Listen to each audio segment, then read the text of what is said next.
મહાપ્રભુજીના ગ્રંથોનું અધ્યયન એટલા માટે તો આપણને આવશ્યક કીધું છે કે ભાઈ આપણી આરસી શું, આપણે રોજ આપણું દર્પણમાં આપણું મુખ જોવું પડે કે આપણે ક્યાં છીએ, શું કરી રહ્યા છીએ. હા, મહાપ્રભુજીના ગ્રંથો વાંચશું, સત્સંગ એના માટે તો છે કે રોજ આપણે ચેક કરીએ કે આપણે શું થઈ રહ્યું છે. એટલે જ મેં અહીંથી પહેલાથી પાણી પીલાની પાળ કરી દીધી કે ભાઈ આખું ગ્રંથ કર્યા પછી ક્યાંક ભક્તિ વૃદ્ધિને બદલે ક્યાંક કોરા જ્ઞાની ન બની જઈએ. એ બહુ ભયસ્થાન તો છે. એ ભયસ્થાનને ધ્યાનમાં રાખીને જ હું આ ગાડી અટકાવીને બેઠો છું. બાકી ભગવત ભજન સિદ્ધાર્થ જે છે કોઈનું ધ્યાન બહુ જતું નથી, પણ આપણા બધા પ્રયત્નો ભક્તિની દિશામાં હોય છે. આપણો ભક્તિ માર્ગ છે એ ભૂલવું ન જોઈએ. આ માર્ગ ભક્તિ છે, ભક્તિ માર્ગ છે. અને કોઈને સતત એમ થતું હોય, ભક્તિ ગૌણ લાગતી હોય અને જ્ઞાન માટેની વાસના વધતી જતી હોય તો કદાચ એ જ્ઞાન માર્ગનો અધિકારી હોઈ શકે. તો એને ભક્તિ માર્ગ ને હોઈ શકે. આ તો કહું છું, શક્યતા તમે છો એમ નહીં, શક્યતા તો બધી જ છે કે જ્ઞાન માર્ગનો અધિકારી હોય તો વધારે એને જ્ઞાન વધારે રૂચવા માંડે તો જ્ઞાન માર્ગનો અધિકારી હોઈ શકે. અને ઘણા લોકો પુષ્ટિ માર્ગમાં આવીને ભક્તિ કરતાં કરતાં પણ બીજા માર્ગોનું ચયન કરીને અલગ માર્ગમાં નીકળી જતા હોય તો આપણે ત્યારે માનવું પડે કે એમનો અધિકાર એ પ્રકારનો હશે. હા,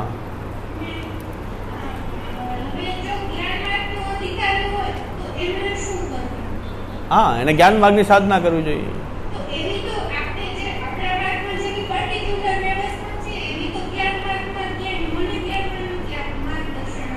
નહીં, જ્ઞાન માર્ગની વ્યવસ્થા આપણી વ્યવસ્થા ત્યાં શું કામ ચલાવવી જ જોઈએ? ત્યાં જ્ઞાન માર્ગનું જે માર્ગ જે પ્રકારેનો છે એ પ્રકારે એની સાધના કરવી જોઈએ. ભગવાને એની માટે તો જ્ઞાન ગીતાજીમાં આપ્યા છે. બધા યોગ અલગ અલગ શું કામ આપ્યા છે? અધિકારી ભેદથી તો છે. અને કોઈ માર્ગ નીચો કે ઊંચો નથી. અધિકારીને જે માર્ગ અનુકૂળ આવે તેની સાધના કરે તો જ્ઞાન માર્ગની સાધના કરે. જ્ઞાન માર્ગની અક્ષર બ્રહ્મની ઉપાસના જે છે એ કરે. થઈ શકે છે, એવું કાંઈ એવું નથી કે ના થઈ શકે. પુષ્ટિ માર્ગની અંદર પણ ઘણા લોકો મહાપ્રભુજીના ગ્રંથના અધ્યયનનું પરિણામ પણ ઘણાનું એવું આવ્યું છે કે એ લોકો ભક્તિ ગૌણ બનાવી દીધી છે, સેવાને ગૌણ બનાવી દીધી છે અને કેવલ જ્ઞાન જ મુખ્ય છે, મહાપ્રભુના ગ્રંથોનું જ્ઞાન મેળવવું જ મુખ્ય છે એવો ઘણાનો ટર્ન આવી ગયો છે. એ ટર્ન ઘણાને એવો લાગી ગયો છે અને ઘણાનો ટર્ન તો એટલો બધો એવો લાગી ગયો છે કે અમે સર્વજ્ઞ છીએ, એવો ટર્ન આવી ગયો. તો શું થાય આમાં? બધું થઈ શકે. લીલાલાલ ગોવર્ધન દરકી, આપણે તો દર્શન કરવાનું કે આ બધી લીલા છે પ્રભુની કે શું શું કરાવી રહ્યા છે કે ક્યાં માટે ગયા હતા, ક્યાં થઈ શું થઈ ગયું કે ખબર નથી પડતી. એટલે હું તો ભગવત કૃપાથી કે ગમે રીતે મારી બુદ્ધિ એટલી કામ કરતી નથી એટલે હવે સોશિયલ મીડિયાથી દૂર રહું છું, પણ તોય મને સમાચાર મળી જાય તો ઉદ્વિગ્ન થઈ જાઉં છું. સમાચાર મને મળતા રહે છે કે આ ભાઈ આમ કીધું, આ ભાઈ આમ કીધું, તોય મને ઉદ્વેગ થઈ જાય. મેં કીધું આ તો હું પોતે આમાં મેં કીધું હોત તો ખરેખર મારું મગજ કામ ન કરે. આમાં આપણે હું તો ભાગ લેતો નથી ને ફેસબુક ને કાંઈ, તોય ગાળો ખાઉં છું. લ્યો, બીજો કોઈ પોસ્ટ મૂકી દે કાઢીને મુકાવી છે. મેં કીધું મને ખબર નથી કે આણે મુકાવી છે, આ મુકાવી રહ્યા છે. આવી ચિત્તવૃત્તિ નિરોધ થઈ ગયો છે ઘણા એનો. મેં કીધું મને ખબર જ નથી પડતી, જે વસ્તુ હું કામ જ નથી કોઈ, મારી બુદ્ધિ કામ કરતી નથી. મને તો સમાચાર મળે છે પાછળથી કે આમાં આવું હતું ને આ ગ્રુપમાં આમ ચર્ચા થઈને એમાં આમ હતું, નિષ્કર્ષ આમ હતો ને આ લોકો આમ કહેતા હતા ને ફલાણા આમ કહેતા હતા. એટલું સાંભળીને મને ઉદ્વેગ થઈ જાય. મેં કીધું હોય તો શું થાય? જો કાયમ આનો ઉપયોગ કરતા હોત તો શું થાય? મારે એમ કે આપણે આના અધિકારી નથી, આ જગ્યાના આપણે સોશિયલ મીડિયાના આપણે અધિકારી નથી. અધિકાર આપણે નથી તો એમાં આપણું કામ નથી. એવું ચાલે છે કે શું ટર્ન આવી ગયો સમજાતું નથી. અને પણ એના કારણે મને પ્રવચનનો વિષય મળી જાય છે. પછી હું પ્રવચનમાં એ વાત વળીને પાછું ઓમ જવાબ ન દઈ શકું તો પ્રવચનમાં જવાબ દઉં. ડાયરેક્ટ એમાં આપણે આવીએ નહીં, વચ્ચે કુદાય નહીં કોઈની ચર્ચામાં. પણ છતાં અમારે ત્યાં તો ઘણા ટર્ન એવો બધો લાગી ગયો છે કે આજ્ઞાઓ એવી આપી દે છે કે આજ્ઞાઓ પણ આપી દે છે કે આ ફલાણા બહિર્મુખ જાણવા, ફતવા બહાર પાડી દે છે. ફતવા બહાર પડે છે કે ભાઈ આને બહિર્મુખ જાણવા, આ વ્યક્તિ બહિર્મુખ છે, કોઈ આપણા સત્સંગવાળા કોને જય શ્રી કૃષ્ણ ન કરવા. હા, તો બહિર્મુખ આવો ફતવા જાહેર કરે, એટલી બધી હિંમત ફતવા જાહેર કરતી. બહિર્મુખ થઈ ગયા. શું બહિર્મુખ, કેવા બહિર્મુખ્ય છે એ તો સમજાતું નથી. અત્યારે બહુ વિકટ પરિસ્થિતિ છે, પણ છતાં લીલાલાલ ગોવર્ધન ધરકી ચિત્તોદ્વેગમ વિધાયાપી હરિર યજ્જત કરીષ્યતિ તથૈવ તસ્ય લીલેતી મત્વહા. એટલે આ જ્ઞાન માર્ગ જેવો ટર્ન થઈ ગયો છે, અહમ બ્રહ્માસ્મિ જેવું થઈ ગયું પાછું. આપણે જેનાથી બચાવવા માંગે છે મહાપ્રભુજી, આપણને ભજનમાં આપણને પ્રવૃત્ત કરાવવા માંગે છે. એની બદલે આપણે ક્યાંક આ જ્ઞાન માર્ગી અહંકાર જેવું આપણી અંદર પણ પ્રવેશ થઈ રહ્યું છે. એટલે હું તો જાહેર ચેતવણીના રૂપમાં આપું છું કે ભાઈ આપણે પોતે અધ્યયન કરવું જ પડશે, કોઈના પાછળ નહીં ચાલી શકાય. નકર તો પાછું આમાં શું ટર્ન આવે કે નક્કી સિદ્ધાંતના નામે, હવે આપણે સિદ્ધાંતથી બચ્યા તો સિદ્ધાંતના નામે પણ થઈ રહ્યું છે કે ભાઈ આપણે આ સિદ્ધાંતનું ગ્રુપ છે, સિદ્ધાંતનું ગ્રુપમાં કોણ વર્ચસ્વ જમાવી બેઠું છે ખબર નથી પડતી, અને શું શું આજ્ઞાઓ કરવા માંડ્યા છે એ પણ ખબર નથી પડતી. એટલે ચાલે છે, એમાં કોઈ ચિંતાની બહુ વિષય નથી, પણ છતાં ચિંતાનો વિષય એ છે કે જો અધ્યયન પોતે નહીં કરીએ અને કોઈના બ્લાઇન્ડ ફોલોવર બની જશું હું તો પાછો ટર્ન ખોટો જ આવી જશે. એટલે એવું કાંઈ ન થાય એટલા માટે શ્યામુ દાદાએ સ્પષ્ટ આજ્ઞા કરી, સમજાવ્યું કે ભાઈ તનુવિતજા તો આપણે કરીએ જ છીએ, પણ આપણા સત્સંગમાં પણ આપણે ધ્યાન રાખવાનું એ છે કે શ્રવણ કીર્તન સ્મરણ પણ સાથે જ છે, અલગ અલગ એના પાર્ટ નથી. તનુવિતજાની જેમ આપણને પણ આ ધ્યાન કોઈનું ગયું નથી, એટલે ઘોટાળો થઈ ગયો. એ ઘોટાળો આપણે થવા ન દઈએ કે ભાઈ શ્રવણ કીર્તન સ્મરણ જે છે એને પણ જુદા ન પડી શકાય. એ તનુવિતજાની જેમ જ ચાલવા જશે તો ભક્તિમાં પરિણામ આવશે. આપણે શું કરવા માંડ્યા કે એક જ માઇક લઈને બેસે ને બધા સાંભળે, વર્ષો સુધી આપણે આમને આમ ચલાવીએ. એના કારણે શ્રવણ કીર્તન સ્મરણ જે છે, મેં અહીં ઉદાહરણ આપ્યું હતું કે સુરતમાં સત્સંગ શરૂ કર્યો, બધા જ્ઞાની, બધા ભણેલા અને જ્ઞાની બધા ભેગા થયા. તો મેં કીધું બહુ આનંદ આવશે આમાં તો, કારણ કે સમાનશીલ વ્યસનેશ સખ્યમ, બધા એક સરખા વ્યસન વાળા હોય તો આનંદનો શું આવે. મેં કીધું આ સત્સંગ બહુ સારું કહેવાય, બધા સત્સંગ વર્ષ દિવસમાં એકવાર જવાનું હોય સુરત, પાછું વર્ષ દિવસે મેં તમારા સત્સંગમાં શું ચાલ્યું, કેટલું આગળ વધ્યું, કે બંધ કરી દેવું પડ્યું, કે કોઈ શ્રોતા જ નહીં, બધા વક્તા જ. બધાને બોલવું જ છે, સાંભળવું કોઈને નથી, તો હવે કેમ કરવું. અને બધા બોલે તો આજુબાજુ વાળા કહેતા સત્સંગ છે કે તમે ઝઘડો છો, શું કરો છો. અમારા છોકરાઓ એમ કહે છે કે આ કેવો સત્સંગ છે, તમારે બધા ભેગા થઈને ઝઘડો કે શું કરો. કે આમ જ હોય, હું જ્ઞાની છું, હું અમને ખબર ન પડે, અમે 20 વર્ષથી ભણીએ છીએ. બોલો કે એની એમને હોય જ નહીં, આમ જ હોય, મારા બાપના બાપ મર્યાદા હતા.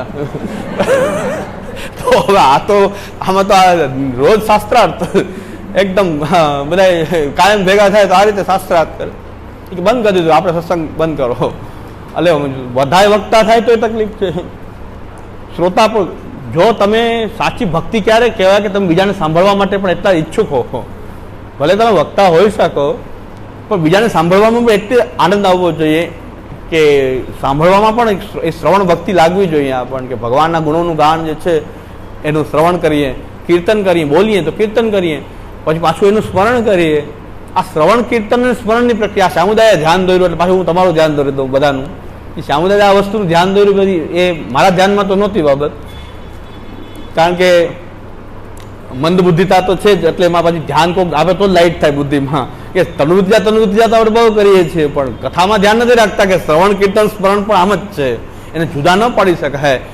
જે લોકો ખાલી બોલતા જ રહ્યા છે ને એને ભક્તિ નથી વધી, જે સાંભળતા રહે એની પણ નથી વધી. સાંભળ્યા જ કરે, બોલવાનો વિશ્વાસ કરે આવે જ નહીં, તો સાંભળી લે, ખાલી સત્સંગમાં સાંભળીને ઘરે પાછા જાય, પાછા બીજે જ્યાં બધી જગ્યાએ સાંભળે, પણ પછી કે પોતાની ભક્તિની જે વૃદ્ધિ થવી જોઈએ, એ કીર્તન નહીં કરે, સ્મરણ નહીં કરે, તો એની ભક્તિ વૃદ્ધિ નથી થતી. ત્યાં ને ત્યારે એમ ભલે પાત તો નથી થાય, ભક્તિ માર્ગમાં કોઈનો પાત નથી થતો, પણ વૃદ્ધિ થવી જોઈએ. જે ભક્તિની જે વૃદ્ધિ થવી જોઈએ એ નથી થતી. એનું કારણ એ શ્યામુદાએ બહુ કૃપા કરીને ધ્યાન દોર્યું કે ભાઈ તમને સાંભળવામાં એટલો જ ઉત્સાહ અને આનંદ આવવો જોઈએ. એટલે શ્યામુદાય પોતે શું કરે છે, સેમિનારના માધ્યમથી કે કોઈ ડિબેટના માધ્યમથી બીજા પાસે બોલાવે કે હું સાંભળું, ખાલી હું જ બોલ્યા કરીશ તો આ પાછું શ્રવણ કીર્તન જેવું કે વક્તા બકતા હે. શ્યામુદાય એમ કહે છે કે વક્તા બકતા હે, બાયકા કરે પછી. એટલે શ્યામુદાય કોરા વક્તા ન બનવું, કોરા શ્રોતા ન બનવું જોઈએ, આપણે શ્રવણ કીર્તન સ્મરણ બધાએ કરવું જોઈએ. એટલે કે કીર્તન પણ કરવું જોઈએ, અને કોઈ કીર્તન કરી રહ્યું છે તો આપણે સાંભળવામાં પણ એટલા ઈચ્છુક હોવા જોઈએ કે આપણે એને સાંભળીએ, એ શું કહે છે એ રજૂઆત કરે તો આપણે આનંદપૂર્વક સાંભળીએ. એટલે એટલે આપણે પણ એવો જ અભિગમ રાખશું કે જેટલો અભ્યાસક્રમ ચલાવી, જાણે કે એક વિવેક પૂરો કર્યો તો એક વિવેકના બધા ટોપિક અલગ અલગ બધા જ પાછા પોતાની રીતે એને બોલે. એટલી વાર હું માઇક બંધ કરીને સાંભળી લઉં, મારી પણ ભક્તિ વૃદ્ધિ થાય. નહીં તો હું જ બોલ્યા કરીશ કે મને અહંકાર છે કે મેં પ્રમેય રત્નાણો ભણાવી દીધો, બહુ જોરદાર રીતે મેં ભણાવી દીધો, એટલે મને એ અહંકાર પાછો મારી અંદર વ્યાપ્ત થઈ જાય. હા, અને તમને બધા પાસે એવો મારામાં અહંકાર હોવાને કારણે તમને એવો અહંકાર થાય કે અમે પ્રમેય રત્નાણો ગ્રંથ ભણી લીધો. વાત પૂરી થી ભણીને કર્યું શું? એ તો વાત એ ક્યાંય આવતી નથી. વાત કરવાનું શું? ભણીને શું કરવાનું? આપણે બહુ આ બધા અનુભવોમાંથી ખબર પડે ને, આ બધું જે થઈ રહ્યું છે એમાં એ અનુભવમાંથી જાણવા મળે કે કંઈક ફોલ્ટ છે. આટલા વર્ષો સુધી ચાલવા છતાં, ગ્રંથ અધ્યયન થવા છતાં પણ પરિણામ આવે છે કંઈક વિચિત્ર પરિણામ આવે છે, શોકિંગ આવે છે, એકદમ શોકિંગ ન્યૂઝ આવે છે. અને એક ભાઈ તો સતત એવી પોસ્ટ મૂકે કે એમાં વિવાદિત દર વખતે વિવાદિત પોસ્ટ મૂકે. હવે ધ્રુજાવી દેવી પોસ્ટ મૂકે છે. એટલે એવો બોલવાનો શોખ જાગ્યો છે બધાને કે વાંચ્યા વગર, સમજ્યા વગર, ભણ્યા વગર, સાંભળ્યા વગર બોલવું ખતરનાક છે. એટલે સ્વાધ્યાય પ્રવચનાભ્યામ ન પ્રમદિતવ્યમ. સ્વાધ્યાય કરો ને પછી બોલો. સ્વાધ્યાય વગર બોલવા આવી જાવ સીધા, જે આવે એ મનમાં બોલવું. એનાથી બહુ એમનો હેતુ ખરાબ નહીં હોય, પણ છતાં એ બોલે છે ત્યારે ખબર પડી જાય છે કે સ્વાધ્યાય વગર બોલી રહ્યા છે. સ્વાધ્યાય પ્રવચનાભ્યામ. વેદ એમ કે છે પેલા સ્વાધ્યાય કરો, ખૂબ વાંચો, ખૂબ અધ્યયન કરો, ગુરુ પાસેથી કંઈક શ્રવણ કરો અને પછી કંઈક પ્રવચન કરાય. એમને પ્રવચન કરવા આવી જવું, અધ્યયન કર્યા વગર બોલે ત્યાં જ ખબર પડે કે કાંઈ અધ્યયન નથી, છતાં પ્રવચન કરે છે. અને બીજા લોકો એમ માને કે ખરેખર તમે તો ઘણે બહુ મહાન, તમે તો અનુભવી જ્ઞાની છો. બીજાને એવું લાગવા માંડે, આ કંઈક બધાને મોહ પ્રવર્તન થઈ જાય છે આમ. એટલે હમણાં વિવાદિત પોસ્ટ એ આવી પાછી કે બાળકો પ્રવચન કરે, મહાપ્રભુજીની વાણી બોલે અને જો 3 સ્પર્શ દઈને ભેટ લઈ લે તો મહાપ્રભુજીની વાણીનો વિક્રય થઈ ગયો. મેં કીધું હવે એક જ ઉપાય તો બાકી રહ્યો છે કે કમાવાનો, અમારી માટે આજીવિકા સંપાદનનો, કે બાળકો ગુરુ તરીકે ચરણસ્પર્શ આપીને લે તો એ તમે બંધ કરશો તો અમારે કરવાનું શું? તો થોડુંક તો દયા રાખો. અરે ભાઈ, અમે તો એમ પ્રોત્સાહિત કરીએ છીએ કે પ્રવચન કરીને લે ભેટ, એમને એમ ન લઈ શકાય અમારાથી ભેટ. પેલા પ્રવચન અમારે કરવું જોઈએ, ભણાવવું જોઈએ, અને પછી અયાચિત કોઈ આ પુરુષોત્તમજી આપી છે વૃત્તિ કે બાળકોએ પણ કંઈક તો ગુરુએનો નિર્વાહ કરવા માટે શું કરવું. સ્વવૃત્તિવાદ વાંચ્યો નથી પુરુષોત્તમજીનો. શ્રી પુરુષોત્તમજી અમને આટલી મર્યાદામાં રહીને કમાવાનું કીધું છે કે આજીવિકા સંપાદન, કમાવવું એટલે આજીવિકા સંપાદન કરવું. જીવિકા તો છે ને, જીવન છે તો પછી જીવિકા તો ચલાવવી જ પડશે. ઠાકોરજીના નામનો નહીં, ઠાકોરજીની કથાનો વિક્રય ન કરવો જોઈએ, ભગવત સેવાનો વિક્રય ન કરવો જોઈએ. આ તો એક સ્વસ્થ પરંપરા છે કે ગોસ્વામી બાલક અધ્યયન અધ્યાપન કરાવે ને અયાચિત કોઈ શિષ્યને ચરણસ્પર્શ કરીને ભેટ કરે તો એને લેવી અને એમાંથી પોતાનો નિર્વાહ કરવો. આ તો એક સ્પષ્ટ વાત છે. એમાં પણ વાંધો લીધો, એ તો મહાપ્રભુજીની વાણીનો વિક્રય થઈ ગયો. મહાપ્રભુજીની વાણીનો વિક્રય થઈ ગયો, એ પણ ના કરી શકાય. તો બીજા લોકો કહેવાય ને ઓહો તમે ખરેખર ગજબ ધ્યાન દોર્યું અમારું. આ પાછું ઉદાહરણ મને મૂક્યો, ઉદાહરણ કારણ વિના એ કે ક્યાંય પણ પ્રવચન રહે છે, આપ કઈ ચરણસ્પર્શ આપતા નથી. હવે ન આપવાનું કારણ એ છે, અને ન ચરણસ્પર્શ આપવાનું કારણ એ છે કે આનો ક્યારેક કોઈ એવો ઉપયોગ કોઈ એમ ન કહે કે આના માટે કરે છે, હા પાણી પેલાની પાળ બાંધી, કોઈ એમ ન કહે કે પૈસા કમાવા માટે આ ક્લાસ કરે છે કે પ્રવચન કરે છે. એટલે બાકી કોઈ ચરણસ્પર્શ આપીને કોઈ ઘરે એ જગ્યાએ નહીં તો પણ ક્યાંક ચરણસ્પર્શ આપીને ભેટ તો લઈએ જ છે. એમાં એવું કંઈ ત્યાગી એવા નથી લેતા કંઈ. એમને એમ કંઈ ઉપરથી એક બાળકે તો કીધું કે પહેલાં ખૂબ કમાઈ લીધું પછી સિદ્ધાંતમાં આવ્યા. એક જણાએ એમ કીધું બાળકે કે પહેલાં ખૂબ કમાઈ લીધું પછી સિદ્ધાંતમાં આવ્યા. કાંઈ વાંધો નહીં ભાઈ, તમે બધાએ ખૂબ કમાઈ લીધું, તમે આવી જાઓ. તો એ સારી વાત છે, દેરાએ દુરસ્તાએ. ચલો કમાવી લીધું, કોણે કમાવાનું છોડીને તમે બધાએ કમાઈ લીધું છે, આવી જાઓ બધા.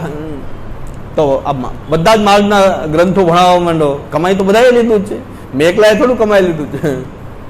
સાચી વાત છે, ભગવાન આપી રહ્યા છે, ચાલે છે, એમાં કોઈ ચિંતાની વાત નથી. પણ આ જે વિવાદિત પોસ્ટમાં એમ કીધું કે જો મહાપ્રભુજીના ગ્રંથો ભણાવીને બાલક દ્રવ્ય લે તો મહાપ્રભુજીની વાણીનો વિક્રય થઈ જાય, એ પણ વિક્રય છે નહીં. આ પુરુષોત્તમજીનો જરાક કે સ્વવૃત્તિ કેવી રીતે સંપાદન કરવી, ત્યાં બ્રાહ્મણ માટે પણ અધ્યાપન કરાવીને એ વૃત્તિ લે જ બ્રાહ્મણ, અયાચિત લેવું જોઈએ. નક્કી ના કરાય કે મારા ક્લાસના 500, એક લેક્ચરના 500. અયાચિત શિષ્યને ભણાવે અને શિષ્ય અયાચિત રૂપે કોઈ દ્રવ્ય ધરે છે તો એમાં વિક્રય મહાપ્રભુજીની વાણીનો વિક્રય નથી. પૈસા ઠેરવીને તો જ ભણાવું, આટલા પૈસા આપો તો ભણાવું, તો વિક્રય કહેવાય, ભાવતાલ કરીને. અને હેતુ ન હોવો જોઈએ, એ વાત એમની સાચી છે કે હેતુ ન હોવો જોઈએ કે પૈસા મળશે એટલે હું ક્લાસ કરું, એટલે હું ભણાવું કે મને દ્રવ્ય મળશે, એવો હેતુ ન હોવો જોઈએ. એ તો સારી વાત છે, તો મનનો એનો હેતુ છે કે નહીં તો વ્યક્તિ જાણી શકે, પણ કોઈ ચરણસ્પર્શ આપી દે તો વિક્રય થઈ જાય છે એ વાત ખોટી છે. હું સંમત નથી થતો, કારણ કે બાળકો હકીકતમાં તો અમે પ્રોત્સાહિત એમ કરીએ છીએ કે ભાઈ તમે આ બધા બીજા ફંદ છોડી ઠાકોરજીના નામે કમાવાનું, 56 ભોગના નામે કમાવાનું, ભાગવત સપ્તાહ નામે કમાવાનું છોડી મહાપ્રભુજીના ગ્રંથો ભણાવો. અને જે આપને ચરણ ભેટના રૂપમાં કોઈ ધરે, બાળકોને ચરણમાં ભેટ દાન લેવાનું આ બધું છોડો અને ચરણમાં તે કોઈ ભેટ કરે એનાથી તમારો નિર્વાહ કરવો જોઈએ. આ એક સ્વસ્થ આપણી પરંપરા છે, એમાં કંઈ છુપાવવાની વાત નથી કે ભાઈ કે અમને દ્રવ્યની જરૂર નથી પડતી, એવું નથી. પણ એક ઉપાય કંઈક છે એને પણ તમે ક્લોઝ કર્યો છો, વાંચ્યા વગર સમજ્યા વગર તમે ફતવા બહાર પાડો છો કે એ જરાક વધારે પડતું થઈ જાય દર વખતે. એટલે હું એને સ્પષ્ટતા કરી દઉં કે આ વાત તો પહોંચી તો જાય કમસે કમ એને, કારણ કે મારા પ્રવચનભાઈ સાંભળે છે એટલે આ વાત પહોંચી તો જાય કે ભાઈ આટલો સુધારો કરો, કાંઈક દયા રાખો, હા કંઈક દયાનો ભાવ રાખો. પછી સાવ ટોપ દાગીને ગોસ્વામી બાળકોને સામે આ એટલો બધો દ્વેષનો ભાવ કે આવ્યા નથી ગોળી ઉડાવી જ દે, આટલો દ્વેષ પણ ન રાખવું જોઈએ. પણ જો આ ઠાકોરજી નામે કમાવાનું, હવેલી નામે કમાવાનું, ભાગવત સપ્તાહ નામે કમાવાનું છોડીને કોઈ અધ્યયન અધ્યાપનના માર્ગ ઉપર ગોસ્વામી બાળકો આવે અને ચરણ ભેટના રૂપમાં અધ્યયન અધ્યાપન કરાવીને કોઈ ચરણ ભેટના રૂપમાં સ્વીકારતા તો એક સ્વસ્થ પરંપરા થઈ જાય. પાછો માર્ગની એક ખરાબ પરંપરા દૂર થઈ સારી પરંપરાનું સ્થાપન થાય. એમાંય તમે એમ કહો છો કે હવે તો મહાપ્રભુજીના નામનો વિક્રય થઈ જશે, વાણીનો વિક્રય થઈ જશે. નહીં, ત્યાં ભગવદ લીલાની કથા ન કહેવી જોઈએ, પણ સિદ્ધાંતના ઉપદેશના ગ્રંથ, કર્તવ્ય તત્વ એનો ઉપદેશ કરી અયાચિત દ્રવ્ય ચરણમાં કોઈ ધરે તો લેવું જોઈએ અને એનાથી પોતાનો નિર્વાહ કરવો જોઈએ. આ ગુરુની વૃત્તિ પુરુષોત્તમજી આટલી છૂટ આપેલી છે. શાસ્ત્રમાં બ્રાહ્મણને આ રીતે છૂટ આપી છે, અધ્યયન અધ્યાપન, યજન જાજન, દાન, પ્રતિગ્રહ, એ રીતે એમાં 3 એનું કર્તવ્ય છે, 3 એની વૃત્તિ છે. તો બધાની માટે શાસ્ત્રે વ્યવસ્થા કરી છે કે આજીવિકા દરેકે કેવી રીતે સંપાદિત કરવી. પણ તમે પાછા એ ભાઈ પોતે જ બોલે છે કે હું સંસ્કૃતનો તો ઢ છું, તો પછી તો શું થાય? તો પ્રવચન તો કરો છો, સંસ્કૃતના ઢ છો, તો પ્રવચન શું કામ કરો છો? તો કાંઈક જાણી લો, કમસે કમ કન્ફર્મ કરી લો કોઈની પાસે કે આ વાત બરાબર છે કે નહીં. મને પણ કોઈ નિર્ણય આપતા પહેલા હું પણ ડરતો હોઉં છું, બહુ ડરું. મોટાઓ પાસેથી કન્ફર્મ કરાવ્યું કે કોઈ નિર્ણય નો બહાર પાડ્યો હું કે આ નિર્ણય છે. મોટાઓ બિરાજે છે, છત્રછાયા છે, તો એમને પૂછ્યા કોઈ નિર્ણય આપી દેવો જોઈએ. એની કાં ગ્રંથની અંદર હોય, ગ્રંથની વાત તાત્કાલિક કહેવામાં કોઈ વાત નથી, પણ આપણી મેળે કોઈ નિર્ણય આપવો છે તો બહુ વિચાર કરીને આપવો જોઈએ. આ અવિચારિત રીતે બોલવાની પદ્ધતિ શરૂ થઈ ગઈ છે અને એના કારણે ઘણું બધું નુકસાન માર્ગનું પણ થશે, અનુયાયીનું થશે, કોઈ ભાવિક અનુયાયી હશે એનું પણ થશે, અહિત ન થાય. એટલે સ્વાધ્યાય પ્રવચનાભ્યામ ન પ્રમદિતભ્યમ, સ્વાધ્યાય અને અલગ આ કંઈક પોતાની રેન્જથી વધીને આપણે વાત કરવી ન જોઈએ ક્યારેય પણ. એટલે ભગવત ભજનની સિદ્ધિ થાય એટલા માટે બધા ઉપાય હોવા જોઈએ. એમાં રસિયાનો પ્રશ્ન છે કે રસિયાને કીર્તન વગેરે પણ હોય ને ત્યાં ગોસ્વામી બાળકો પધારે પછી ભેટ થાય તો એ પણ ભગવાન નામનો વિક્રય થઈ ગયો. રસિયા વગેરે કીર્તન વગેરે થઈ જાય અને કોઈની ઘરે બાળકો ગોસ્વામી બાળકો પધાર્યા નથી, વેસ્ટર્ન ચરણસ્પર્શ કર્યા વગર ચાલે નહીં. તો અને એ સમયે કોઈ ભેટ કરી દે તો મને એમાં કંઈ વાંધાજનક લાગતું નથી. છતાં પણ હું આને કન્ફર્મ કરીને આ વિષયમાં હજી થોડું સંદિગ્ધ છે, પણ છતાં મને આનું પણ કોઈ ત્યાં બેસીને સ્ટેજ પર જાહેરમાં ચરણસ્પર્શ આપવા એ ન કરવું અને કીર્તન વગેરે કાર્યક્રમ થઈ જાય, કીર્તનમાં ભેટ બોલાવવી એ ન લેવી જોઈએ, એ વાત બરાબર છે, પણ ચરણસ્પર્શ કરીને ક્યારેય કોઈ વૈષ્ણવ ભેટ ધરે તો એમાં ભગવાન નામ વિક્રયનો કોઈ દોષ લાગી જાય એવું મને લાગતું નથી. હા હા, સિદ્ધાંત સિદ્ધાંત તો છે, આવું બધું આપવામાં આવ્યું છે. હવે એના વિશે આવું ચાલ્યા કરે છે, બધા પોતાના નિર્ણય આપતા હોય છે. હા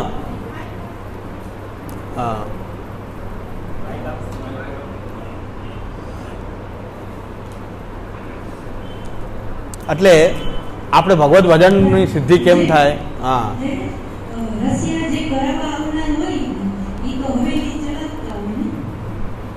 ના, એવું કઈ નથી.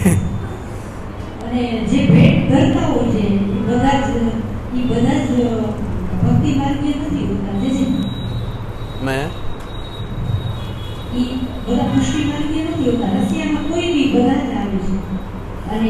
એક વાત એ છે, મેં ગયા વખતે ચર્ચા કરી દીધી છે આ વિષયની, કે આપણે ભગવદ લીલા નો હેતુ ભક્તિ વૃદ્ધિ, કે આપણી ભગવદ લીલાનું ગાન કરવું. આ રશિયાની પદ્ધતિ પણ એવી થઈ ગઈ છે કે સ્ટેજ કરવા અને મોટા મોટા કાર્યક્રમો કરવા, વાડીઓ રાખવી, એ પ્રકારથી જો આયોજન કરશું તો ત્યાં બધા આવી જવાનો સંભવ છે.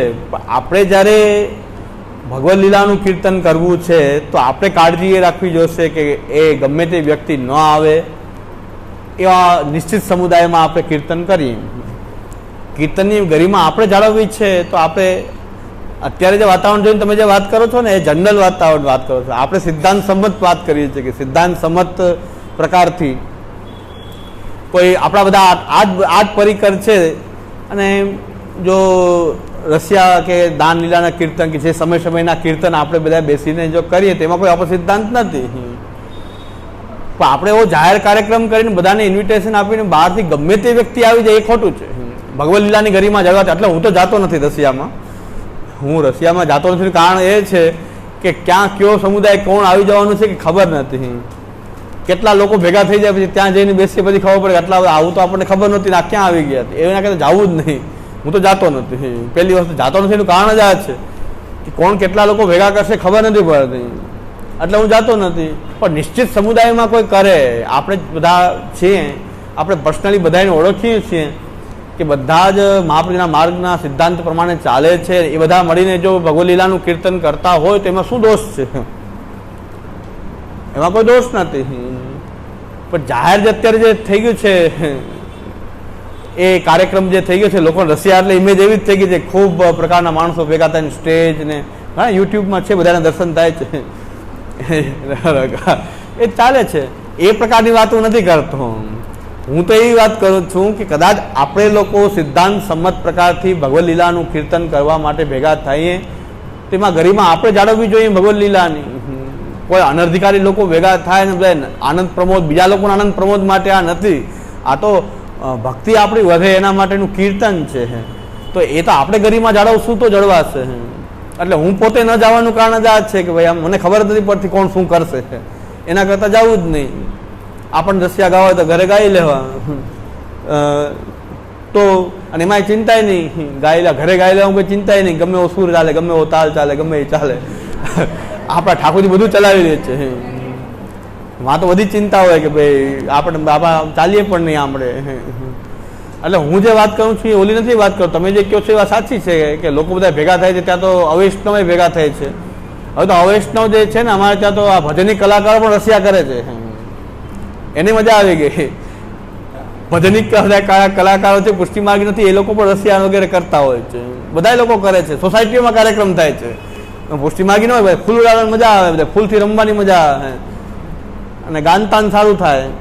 તો હું તો બહુ અપમાન માનું છું આપણા ઠાકોરજીની લીલાઓનું. આ તો અપમાન છે કે ગમે એ રીતે ગમે ત્યાં ચોરા વચ્ચે, રોડ વચ્ચે એ રીતે આ ભગવદ લીલાઓનું ગાન કરવું એ મોટી ભૂલ છે.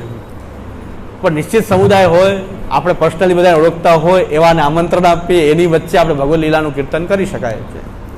અને ગોસ્વામી બાલક ક્યાંક પધારે એ જગ્યાએ અને એ કરે કીર્તન વગેરે કરે અને કીર્તનનો કાર્યક્રમ પૂરો થયા પછી કદાચ કોઈ વૈષ્ણવ ચરણસ્પર્શ કરીને ભેટ કરે તો એમાં કંઈ રસિયાનો વિક્રય થઈ ગયો, ભગવદ ગીતાનો વિક્રય થઈ ગયો એવું માનવાની આવશ્યકતા લાગતી નથી. છતાં સંદિગ્ધ છે, નિર્ણય કાંઈ છે નહીં, અનિર્ણિત વાત છે, પણ છતાં વાંધાજનક લાગતું નથી. કારણ કે એનો હેતુ ત્યાં રશિયામાં આવવાનો હેતુ એ નથી કે કોઈ ભેટ ધરશે ને ચરણસ્પર્શ થશે, એવો હેતુ તો ન જ હોવો જોઈએ. શામુદાદા પણ એમ કહે છે કે સ્ત્રી દહેજ લઈને આવે તો રાખવામાં કાંઈ દોષ નથી. એના માતા પિતા એને પ્રેમથી પુત્રીને કંઈક આપે તો એમને કહે કે નહીં અમે દહેજ લેતા જ નથી, અમે આવા રાખશું જ નહીં કંઈ. પણ દહેજ માટે કોઈ સ્ત્રી સાથે લગ્ન કરવા એ ખોટું છે. દહેજ આવે તો રાખી શકાય, ન રાખવું કંઈ ખોટું વાત નથી, રાખી શકાય. આ ચાંદલાની પ્રથા બંધ છે, જે બધા પોતાની ઓલું માને છે, ગૌરવ માને છે પોતાનું. હકીકતમાં ચાંદલાની પ્રથા એ સારી પ્રથા હતી કે લગ્નનો ખર્ચો જે છે બધા એ કવરમાં નાખીને આપતા, તો જે સામાન્ય માણસ જે છે લગ્ન જે છે એ ભારી નહોતું પડતું. અને બધી જગ્યાએ પ્રથા હોય તો એને લેવામાં એને સંકોચ ન થાય, નકર કોઈ ન લેતું હોય ને હું ચાંદલો લઉં તો ખરાબ લાગે. પણ એક પરંપરા હતી કે ભાઈ લગ્નનો ખર્ચો વધારાનો ખર્ચો છે તો બધા એમાં સહયોગ કરે. એ સહયોગ થઈ જતો તો ખબર પણ નહોતી પડતી કોણે કેટલો સહયોગ કર્યો, અને એનો પ્રસંગ પણ બધા મળીને એ પ્રસંગ આખો એનો એ કરી દેતા હતા. હવે આપણે લખવા માંડ્યા ચાંદાની પ્રથા અમે સ્વીકારતા નથી, અમે એવા મહાન છીએ કે ચાંદલો સ્વીકારતા નથી. ખબર છે બધાને જરૂર નથી હોતી, પણ જે જરૂરિયાતવાળો વર્ગ જે છે એ ચાંદલામાંથી પોતાનો ખર્ચો કાઢી લેતો હતો, એ રીતે એનો પ્રસંગ સારી રીતે દીપી જતો હતો, અને બધા શું આપી દેતા ખબર ન પડતી. છે તો આપણો ભાઈ જ ને, આપણો કોઈ પારિવારિક કોઈ સંબંધ છે અને આપણને ખબર છે પરિસ્થિતિ કેવી છે, એમ આપવા જાઓ તો સારો વ્યક્તિ લઈ શકે નહીં. તો આ સહયોગ થઈ જતો હતો અને સારી પ્રથા હતી. પણ ચાંદલા માટે કોઈ લગ્નનું આયોજન કરે તો ખરાબ કહેવાય. એવી રીતે ભેટ આવશે એના માટે કરવું તો ખરાબ વાત છે, પણ ચરણસ્પર્શની અંદર કોઈ ચરણ ભેટના રૂપમાં ગોસ્વામી બાલક એટલો જ વ્યવહાર રાખે અને ચરણસ્પર્શ ભેટથી ચરણમાં ધરીને કોઈ લે એમાંય પાછા વાંધા લેવા તો પછી બહુ મુશ્કેલ થશે. એટલે હું વારંવાર કહેતો હોઉં બીજાના હાથ કમાય પગ કમાય, એમાંય તમે બાંધો લ્યો. બધા હાથની કમાણી, અમારી પગની કમાણી છે.